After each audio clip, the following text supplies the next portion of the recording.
मैंने एक कमेंट पढ़ी थी कहीं पे कि anxiety is the fear of future and depression is the fear of past. I have both, but इस वीडियो में मैं बस एंग्जाइटी के बारे में बात करने वाला हूँ। इट स्टार्टेड इन कोविड चला गया बट मेरी एंग्जाइटी नहीं गई, it stayed. So this is a very personal thing which I am sharing on camera on YouTube right now. I had IBS. So for IBS, for those of you who don't know, IBS is irritable bowel syndrome, जिसमें your brain releases a chemical due to stress or anxiety, जो आपके पेट में release होता है, जिसके कारण you go to washroom constantly and it affects you. Okay, I had it for 8 or 9 months. It was very bad. I was constantly going to doctors. I changed doctors, changed medicine. I did whatever I could at that time. I also had done X-rays and sonographies and nothing worked at that time. So one doctor finally recommended कि मैं जाकर एक test करूँ जिसको बोलते हैं colonoscopy. तो what is colonoscopy? अंदर एक कैमरा डालते हैं और वहाँ से चेक करते हैं कि इज़ देयर अ कैंसर और लम्प और कुछ भी अंदर है जिसके कारण आपको ये अफेक्ट हो रहा है। And I had to go do that. तो मुझे कुछ नहीं था at the end of the day. It was just the stress and anxiety which was causing me all this.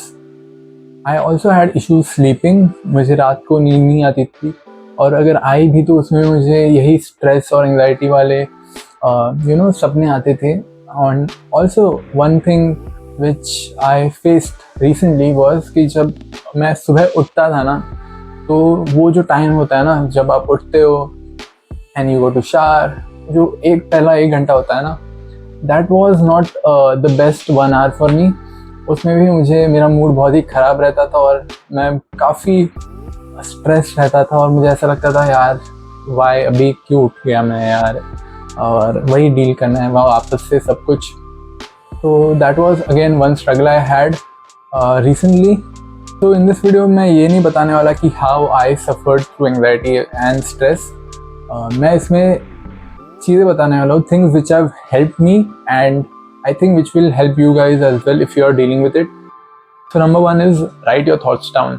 Bye writing your thoughts down मैं ये नहीं बोल रहा कि आप जर्नलिंग करो हर रोज़, but what I mean is कि आपके दिमाग में 100 चीज़ें चल रही हैं, उसमें आप लिख लो ना यहीं पे। तो आप एक डायरी, पेन और पेपर कैरी करो। अगर आपसे वो नहीं हो रहा, you can write in your Google notes.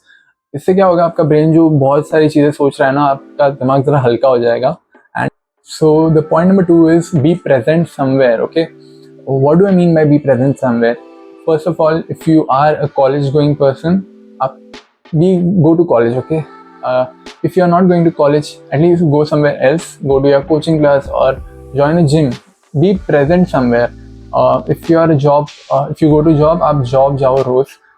और why I'm saying this, because there is a saying in Hindi which is खाली दिमाग शैतान का घर है, and I feel it's real. बहुत लोग, I know people I personally know, बहुत लोग खाली बैठे हैं, that's why they are so taking so much stress about their past, things that happen in their past and things that might or might not happen in their future. वो इतना सोचते रहते हैं, एंड जो पास्ट के बारे में सोचते हैं ना, अगला पर्सन इतना बिजी है कि वो सब चीज़ें भूल चुका है, वो चला गया बहुत लाइफ में आगे, and they are still stuck there. So I don't want this thing to happen to you. अगर बहुत लोग इसका आर्ग्यूमेंट एक रखेंगे कि अरे isn't this running from your past, कि आप अपने थॉट्स से ही भाग रहे हो, तो I don't feel it that way. मुझे लगता है कि अगर आप थॉट्स से भागने वाली बात है ना, if you sit 1 our without your phone, nothing, with your thoughts, वो बहुत हो जाता है। बट बहुत लोग ना इसको अलग वे में ले लेते हैं कि काम के टाइम पे भी पास्ट और फ्यूचर में ही उनका ब्रेन चल रहा है और बहुत सारी चीज़ों में वही कर रहे हैं। So I feel you need to be present somewhere. So point number 3 is focus on the things which you can control and nothing else. मैं क्यों बोल रहा हूँ, बिकॉज अगर कोई चीज़ हमारे कंट्रोल में नहीं है तो उसके बारे में सोच के ना हमें तकलीफ ही होगी। There is a word in English called pivot. Okay, PIVOT। तो वो वर्ड मैं बहुत ही यूज़ करता हूँ लाइफ में। If one plan doesn't work for you, just pivot, switch on to another plan. जो पहला प्लान वर्क नहीं किया उसके बारे में सोचते मत बैठो। So don't think about things you cannot control and you will be happy. So point number 4 is meet friends, and by meeting मैं ये नहीं बोल रहा हूँ कि just मिलो उनसे, I also mean share your thoughts with them. You know what's the worst thing about having anxiety कि आपको लगता है ना कि ये मुझे ही है, I am the only one who is suffering with it right now. But when you meet your friend, when you share your thoughts with them, your friends, your family, आपको पता चलता है कि you are not the only one. There is someone out there who is suffering like you. मुझे ऐसा लगता था कि यार मैं ही सफ़र कर रहा हूँ स्ट्रेस से, मुझे इतने प्रॉब्लम्स हो रहे हैं, until I met one of my friends, और जिसने मुझे कहा कि he had so much problems, उसके हेयर लॉस हो रहे थे, एक मेरा दोस्त है उसके पूरे हेयर जो है ना ऊपर के वाइट हो गए थे due to stress, and at that moment I was so relieved कि I was not the only one who was suffering from this issue, and I had friends, and even आपके अगर ऐसे दोस्त होंगे जो सेम प्रॉब्लम से deal कर रहे हैं, they might have some solution which help them, which might also help you. So yeah, do share your thoughts with your friends and family. So point number 5 is do something you love, something which comforts you, something which makes you calm, whether it be cooking, it be dancing. मैं बीच में तैयार होता था ना जब भी office के लिए या फिर कॉलेज के लिए जब भी मैं जाता था, I used to dance at my home like this. कुछ भी डांस करो, there is nobody to watch me at that moment. कुछ भी करो, it's whether it be cooking, planting, pottery, anything. Currently मैं मराठी plays बहुत देखता हूँ. It's something which calms me down. मैं वहाँ पे जाता हूँ अकेला, and I do it solo. Okay, I go there by myself. I park my bike, then I go inside. I watch. Yeah, it's something which actually calms me down. I love watching it. So whatever which works for you, I think आपको भी वो चीज़ करनी चाहिए. It will help reduce your stress and cortisol levels. So point number 6. Point number 6 actually मैंने पहले script में नहीं लिखा था. This is something which hit my mind last night, which was having a schedule. मैं पिछले एक वीक से टाइम पे सो रहा हूँ, and I see कि a lot of people who say कि जो मीम्स आते हैं ना 3 AM thoughts या फिर रात में नेगेटिव फील होता है, तो I feel if you have a good schedule, अगर आप 11 बजे सो जाते हो तो आपको जो लेट नाइट जो नेगेटिव थॉट्स आते हैं ना उसके साथ आपको डील नहीं करना पड़ेगा. I used to be that person. मैं 12, 1, 3, 4, मैं तो 6 बजे तक भी जगता था एक्चुअली, अभी नहीं जगता, बट जब मैं जगता था ना, I remember I used to be in my downstairs, और नीचे का जो रूम है वहाँ पे मैं बैठता था, एंड वहाँ पे pitch dark, just me sitting and Doom scrolling. और आप डूम स्क्रोलिंग करते करते भी ना, मेरा स्क्रोल करते करते कुछ खास मिल भी नहीं रहा हंसने के लिए, तो you keep that phone aside and you have to deal with those negative thoughts. अभी इसमें गलती किसकी है? इसमें गलती आपकी ही है, क्योंकि जिस टाइम आपको सोना चाहिए था आप बैठ रहे हो और आप रील स्क्रॉल कर रहे हो.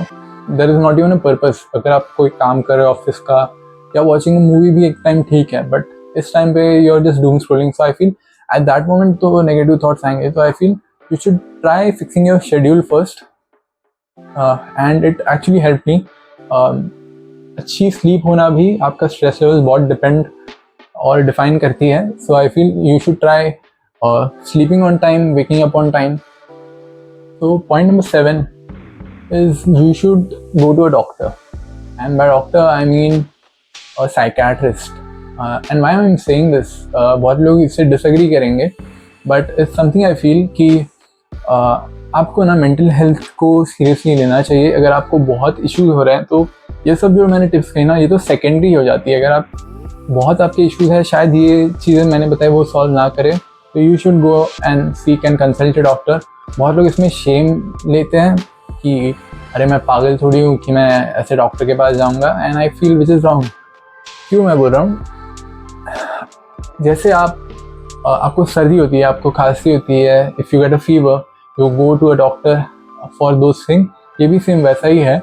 इसमें शेम लाने सी कोई बात नहीं है, और मुझे लगता है कि हमें मेंटल हेल्थ को भी अभी वैसे ट्रीट करना चाहिए. It's high time. अभी 2025 चल रहा है. I hope this video helped you guys.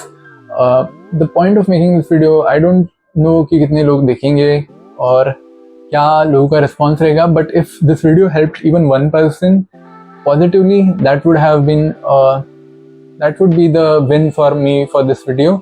अगर आपको ये वीडियो पसंद आया तो do hit the like button and channel को सब्सक्राइब कीजिए. And yeah, if you like this video, also comment down your thoughts.